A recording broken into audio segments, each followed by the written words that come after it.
Students, chemistry का मतलब सिर्फ फॉर्मूलाज नहीं होता, बल्कि हमारे आसपास होने वाले चेंजेस को साइंटिफिक तरीके से समझना होता है। सिर्फ शेप या स्टेट बदले और न्यू सब्सटेंस ना बने उससे फिजिकल चेंज कहते हैं, लेकिन न्यू सब्सटेंस बने तो केमिकल चेंज होता है। केमिकल चेंज में रिएक्शन के बाद पुराना सब्सटेंस वापस नहीं मिलता, क्योंकि उसकी जगह बिल्कुल नया सब्सटेंस बन जाता है। दो या दो से ज्यादा सब्सटेंसेस आपस में रिएक्ट करके एक या एक से अधिक न्यू सब्सटेंस बनाते हैं, तो उससे हम केमिकल रिएक्शन कहते हैं। हमारा डाइजेशन, सांस लेना, खाना पकाना और आयरन का रस्ट, ये सब केमिकल रिएक्शंस के एग्जांपल्स हैं, इसीलिए ये चैप्टर बहुत इंपॉर्टेंट है। रिएक्शन को पूरी लाइन में लिखना डिफिकल्ट होता है, इसलिए हम केमिकल इक्वेशन का यूज करते हैं, जो रिएक्शन को शॉर्ट और साइंटिफिक बनाता है। जब रिएक्शन को सिर्फ रिएक्टेंट्स और प्रोडक्ट्स के नाम से लिखते हैं, उससे वर्ड इक्वेशन कहते हैं। ये बिगिनर्स के लिए सबसे इजी होती है। वर्ड इक्वेशन साइंटिफिक डिटेल नहीं देता, इसमें फॉर्मूला और क्वांटिटी क्लियर नहीं होती, इसीलिए बोर्ड एग्जाम में सिर्फ वर्ड इक्वेशन काफी नहीं होती। जब हम एलिमेंट्स और कंपाउंड्स को उनके केमिकल सिंबल्स और फॉर्मूला से लिखते हैं, तो उससे सिंबॉलिक केमिकल इक्वेशन कहते हैं। जब इक्वेशन लिखी होती है लेकिन एटम्स बैलेंस नहीं होते, तो उससे स्केलेटल इक्वेशन कहते हैं। बोर्ड में इसे करेक्ट करना होता है। Law of conservation of mass कहता है कि रिएक्शन में मास ना क्रिएट होता है और ना डिस्ट्रॉय, इसलिए एटम्स का बैलेंस होना जरूरी है। अगर इक्वेशन बैलेंस नहीं है तो वो लॉ ऑफ कंजर्वेशन फॉलो नहीं करती, इसलिए हर केमिकल इक्वेशन को बैलेंस करना जरूरी होता है। इक्वेशन बैलेंस करते वक्त पहला स्टेप होता है लेफ्ट और राइट साइड पर हर एलिमेंट के एटम्स को ध्यान से काउंट करना। बैलेंसिंग के लिए हम सिर्फ कोफिशिएंट्स चेंज करते हैं, फॉर्मूला के सब्सक्रिप्ट्स कभी नहीं बदलते। ये बोर्ड एग्जाम में कॉमन मिस्टेक होती है। जब लेफ्ट और राइट साइड पर हर एलिमेंट के एटम्स बराबर हो जाते हैं, तब हम कहते हैं कि केमिकल इक्वेशन प्रॉपर्ली बैलेंस्ड है। केमिकल रिएक्शन को पहचानने के लिए कुछ खास साइन होते हैं, जिन्हें हम कैरेक्टरिस्टिक्स ऑफ केमिकल रिएक्शन कहते हैं। जब रिएक्शन के दौरान किसी सब्सटेंस का रंग बदल जाता है, जैसे कॉपर सल्फेट का ब्लू से ग्रीन होना, तो ये केमिकल रिएक्शन का साइन होता है। रिएक्शन के वक्त अगर गैस निकलती हुई दिखाई दे, जैसे बबल्स का बनना, तो ये भी केमिकल रिएक्शन होने का स्ट्रॉन्ग एविडेंस होता है। कभी कभी रिएक्शन के दौरान टेम्परेचर बढ़ जाता है या हीट रिलीज होती है, जो एक्सोथर्मिक केमिकल रिएक्शन को शो करता है। जब दो सॉल्यूशंस मिलकर एक इनसॉल्युबल सॉलिड बनाते हैं, उससे प्रेसिपिटेट कहते हैं। ये भी केमिकल रिएक्शन का इंपॉर्टेंट साइन है। कभी रिएक्शन के दौरान सब्सटेंस का स्टेट भी बदल जाता है, लेकिन यहाँ नया सब्सटेंस बनता है, इसीलिए फिजिकल नहीं केमिकल चेंज होता है। बोर्ड एग्जाम में कैरेक्टरिस्टिक्स के क्वेश्चंस में सिर्फ साइन लिखना काफी नहीं होता, एग्जाम्पल के साथ एक्सप्लेन करना ज्यादा मार्क्स दिलाता है। केमिकल रिएक्शंस को उनके नेचर के बेसिस पर अलग अलग टाइप्स में डिवाइड किया जाता है, ताकि उन्हें समझना और आइडेंटिफाई करना इजी हो। दो या दो से ज्यादा सब्सटेंसेस रिएक्ट करके सिर्फ एक न्यू सब्सटेंस बनाते हैं, तो उसे कॉम्बिनेशन रिएक्शन कहते हैं।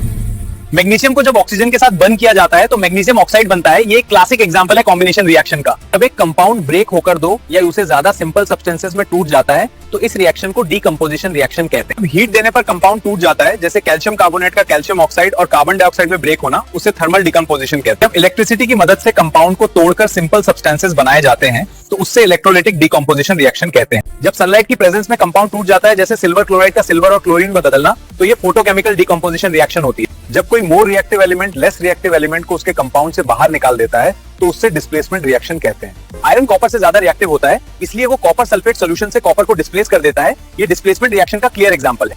जब दो कंपाउंड्स आपस में रिएक्ट करके अपने आयंस एक्सचेंज करते हैं, तो इस टाइप की रिएक्शन को डबल डिस्प्लेसमेंट रिएक्शन कहते हैं। जब डबल डिस्प्लेसमेंट रिएक्शन में एक इनसॉल्युबल सॉलिड बन जाता है, तो उससे प्रेसिपिटेशन रिएक्शन कहते हैं। हर रिएक्शन में ऑक्सीडेशन और रिडक्शन साथ साथ होते हैं, क्योंकि एक सब्सटेंस इलेक्ट्रॉन्स लूज करता है तो दूसरा गेन करता है, इसीलिए इन्हें रिडॉक्स रिएक्शंस कहा जाता है।